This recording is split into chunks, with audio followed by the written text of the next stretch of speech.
नमस्कार नमस्कार नमस्कार इन जैन मेरे साथियों। और कैसे हैं? बढ़िया सर, मैं बस आपसे मिलने आया था। उससे मिलने आए थे भाई? क्यों सर बस कुछ जानकारियाँ चाहिए थी। मैं बोला ऐसे अभी खाली हूँ तो सोचा सर तिवारी सर से मिल लूँ जाके। क्या जानकारी चाहिए सर आपको? ये बताइए कि जैसे मैं गाड़ी से चलता हूँ है ना, कहीं बाहर जाता हूँ। ये बाइक है आपकी? ये मोटरसाइकिल है? हाँ। तो ये जानकारी चाहिए मुझे कि जैसे अगर मैं कहीं जाता हूँ तो क्या मैं मतलब ओरिजिनल कागज मुझे क्या क्या रखने चाहिए गाड़ी के? देखिए, मैं आप सभी को बताना चाहता हूँ, ये चीज़ बहुत ज़रूरी है जानना आप सभी के लिए कि ये जैसे ये आप देख रहे हैं टू व्हीलर के लिए, अगर आप टू व्हीलर ड्राइव कर रहे हैं तो सबसे पहला काम है हेलमेट लगा के चलेंगे। आप हेलमेट कहाँ है आपका? अरे मैं बस ऑफिस में रखा है, मैं सबसे से मिलने आया था। चलिए ठीक है, तो लगाते हो ना? लगाते हैं। ठीक है, तो हेलमेट लगा के ही चलना है। जब भी चलना है टू व्हीलर पे तो हेलमेट लगा के चलना है। और आपके पीछे जो बैठते हैं ना, उनको भी बहुत ज़रूरी है। तो दोनों लोगों को हेलमेट ज़रूरी है। और गाड़ी पे हमको कोई भी मॉडिफाइड वाला काम नहीं करना है। अभी हम डॉक्यूमेंट पे भी आएंगे दोस्तों। मैं आप सभी को आज ये भी बताऊंगा कि आपको क्या क्या गाड़ी पे कागज लेके चलना चाहिए ऑल ओवर इंडिया में कहीं भी।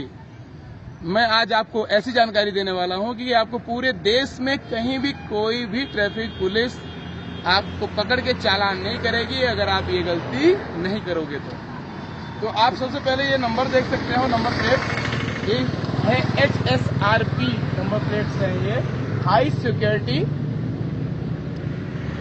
रजिस्ट्रेशन प्लेट ये कहलाती है HSR। ये ऐसे इस टाइप का अगर आपने नंबर लिखवाया हुआ है तो एकदम बिल्कुल सही है।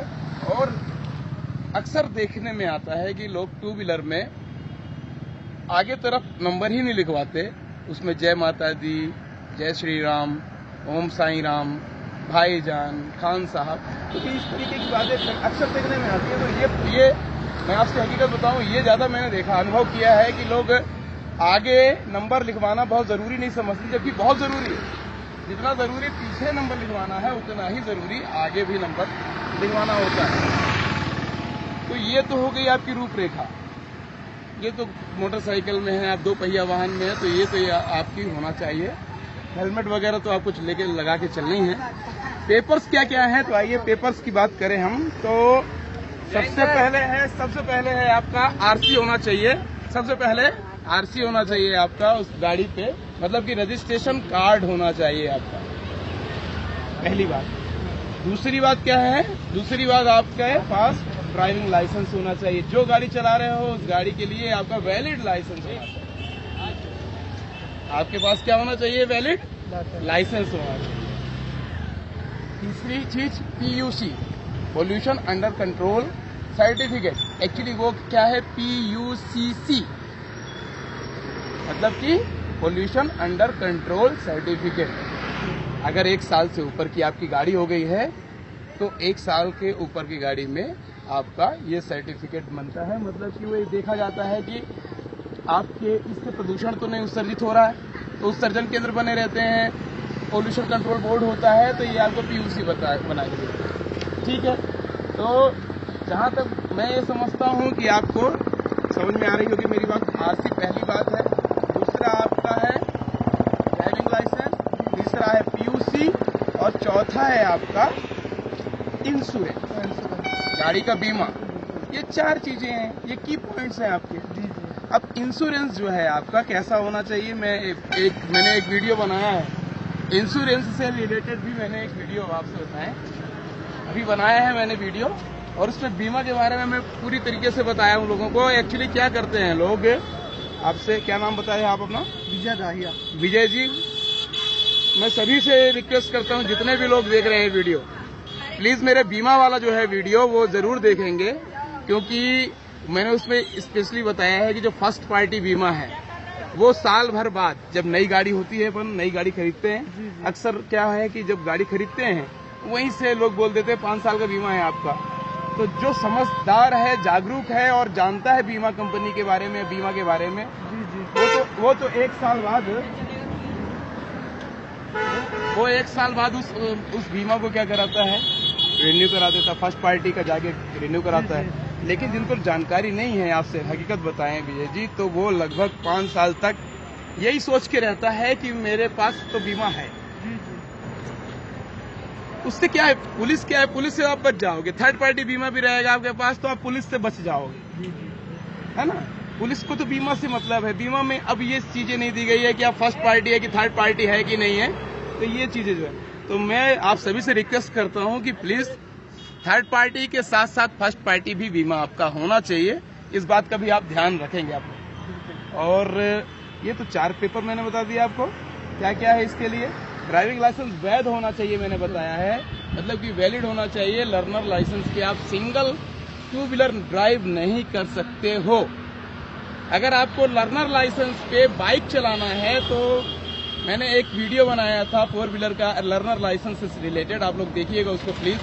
और मैं बता भी देता हूं कि L मार्क होगा बाइक के आगे तरफ भी और पीछे तरफ, रेड कलर से L मार्क होगा, और पीछे जो आप बैठाओगे जिसको उसके पास वैलिड लाइसेंस होगा। जैसे 4 व्हीलर में बगल में बैठाते हैं हम, तो वैसे ही 2 व्हीलर में हम पीछे बैठाते हैं जो जिसके पास वैलिड लाइसेंस होता है। तो ये तो अपने डॉक्यूमेंट्स की बात हुई। सबसे अहम बात मैं आपको बता दूं कि ये जो आप डॉक्यूमेंट्स को, कोई जरूरी नहीं है कि आप इनको ओरिजिनल लेके चलिए, ये भी जरूरी नहीं है कि आप इनके जेरॉक्स कॉपी लेके चलिए। हमेशा आप इनको डिजिटल फॉर्म में रख सकते हैं, एक डिजी लॉकर हो गया, चाहे एम परिवहन में रख सकते हैं आप, तो आप इनको रख सकते हैं। कई लोगों में ये क्वेश्चन पूछे हैं लोग कि डिजी लॉकर में क्या रख सकते हैं सर, तो बिल्कुल रख सकते हो आप। एम परिवहन में रख सकते हैं क्या, बिल्कुल रख सकते हैं। तो आपको जरूरी नहीं है कि आप इनकी हार्ड कॉपी लेके चलें, लेकिन कब जरूरत पड़ती है, कब ऐसी स्थिति आ जाती है कि आपसे ट्रैफिक पुलिस या कहीं भी जो पुलिस रहती है वो आपसे आरटीओ आपसे डायरेक्ट ओरिजिनल पेपर मांगने लगते हैं। और इन केस की अगर आपने सिग्नल जंप कर दिया, ट्रैफिक सिग्नल जंप कर दिया और आपके पास जुर्माना भरने का है ही नहीं पैसा, जब पैसा नहीं है तो आपकी एक्चुअली क्या है, पहले तो गाड़ी जब्त होती थी, तो अब गाड़ी जब्त न करके पेपर जब्त करते हैं, तो अब पेपर ओरिजिनल रखोगे तो जब्त होगा। उसकी जीरोक्स कॉपी वगैरह है सर, अगर बाई चांस पेपर लेके नहीं चलते हैं तो मतलब हार्ड कॉपी रखना पड़ेगा आपको। अच्छा, जब हार्ड कॉपी दोगे तब वो जब्त हो करेंगे, है ना। तो ये स्थितियां पैदा होती है तब कुछ। और ड्रंक एंड ड्राइव हो गया, शराब पीकर वाहन चलाना, मैं इस पे वीडियो बनाऊंगा। सबसे ज्यादा अगर एक्सीडेंट होते हैं तो यही लापरवाही होती है, शराब पी के वाहन चलाने में। अगर आप शराब पी के वाहन चला रहे हैं तो यदि आपके साथ घटना नहीं घटित हुई तो आप किसी न किसी दूसरे के साथ घटित कर दोगे, तो ये बहुत रिस्की है। तो ऐसी स्थिति में भी आपका लाइसेंस सस्पेंड होगा। और जहां जहां लाइसेंस, 4-5 केसेस आपको बता दें, ड्रिंक एंड ड्राइव हो गया, मोबाइल पे बात करते हुए गाड़ी चलाने वाला, और आपका सिग्नल जंप, इसमें सीधे आपका लाइसेंस सस्पेंड होता है। लाइसेंस सस्पेंड होता है तो फिर आपको लाइसेंस की आवश्यकता, दीजिए भाई लाइसेंस, ऐसा हो।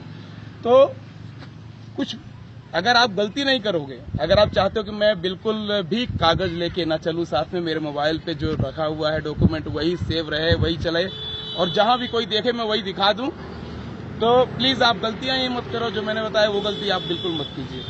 और एक डाउट और रहता है लोगों में, कई लोगों ने मुझसे पूछा है, मैंने कमेंट्स में भी लोगों ने पूछा है कई बार कि सर प्लीज बताइए कि ड्राइविंग लाइसेंस क्या जरूरी है कि हम ट्रैफिक पुलिस के हाथ में दे दें। तो बिल्कुल सही है आपका क्वेश्चन, कोई जरूरी नहीं है कि आप हाथ में दीजिए, आप अपने गाड़ी में बैठे बैठे भी और उसको दिखा सकते हैं। आपको तो दिखाना है ना, आपको ड्राइविंग लाइसेंस, जैसे ट्रैफिक पुलिस ने बोला कि लाइसेंस दिखाइए, आप एलिजिबल हो कि नहीं हो इसको चलाने के लिए, तो आपको दिखाना है। तो जरूरी नहीं है कि आप उसके हाथ में ही दें। तो ये सारी बातें थी डॉक्यूमेंट से रिलेटेड, आई होप आपको समझ में आ गया होगा और आप लोगों को भी समझ में आया होगा। और जो बातें आपको समझ में नहीं आई हैं प्लीज कमेंट कीजिए और मेरे इस चैनल को सब्सक्राइब कीजिए अगर आप नए आए हैं तो, बेल आइकन भी प्रेस कीजिए और ज्यादा से ज्यादा शेयर कीजिए अगर ये समझ में आया तो। मैं ये मानता हूं और ये मैं चाहता भी हूं कि देश के हर एक पर्सन के, हर एक व्यक्ति के मोबाइल में मेरी बात पहुंच सके और मैं अपनी डायरेक्ट बात उन तक पहुंचा सकूं, ताकि कई जाने बच सके। मेरे दोस्तों, जय हिंद।